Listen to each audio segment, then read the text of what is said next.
চলতি মাসের শুরুতেই দেশের অর্থনীতিতে রেমিটেন্সে দেখা গেছে স্বস্তিদায়ক প্রবাহ। ডিসেম্বরের প্রথম 6 দিনে 63,23,80,000 মার্কিন ডলার রেমিটেন্স আসলেও রয়েছে বিপরীত চিত্র।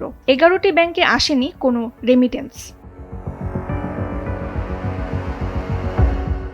বাংলাদেশ ব্যাংকের প্রতিবেদন অনুযায়ী ডিসেম্বরের প্রথম 6 দিনে দেশের 11টি ব্যাংকে কোনো রেমিটেন্স আসেনি। এই রেমিটেন্স শূন্য ব্যাংকগুলোর তালিকায় রয়েছে রাষ্ট্রীয় মালিকানাধীন বাংলাদেশ ডেভেলপমেন্ট ব্যাংক, বিশেষায়িত খাতের রাজশাহী কৃষি উন্নয়ন ব্যাংক, বেসরকারি খাতের community bank, citizens bank, ICB ইসলামী ব্যাংক এবং পদ্মা ব্যাংক।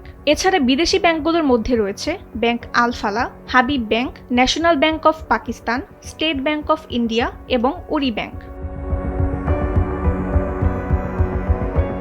প্রতিবেদন বলছে 15,57,50,000 ডলার রেমিটেন্স একাই সংগ্রহ করে শীর্ষস্থানে আছে ইসলামী ব্যাংক।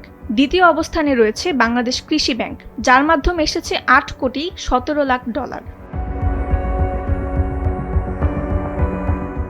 ডিসেম্বরে রেমিটেন্সের উচ্চ প্রবাহ অর্থনৈতিক স্থিতিশীলতার ইঙ্গিত দিলেও দেশের 11টি ব্যাংকের এমন শূন্য রেমিটেন্সের কারণ খতিয়ে দেখা প্রয়োজন বলে মনে করছেন বিশেষজ্ঞরা। তাসনিম হোসেন লিয়া, সময়ের আলো।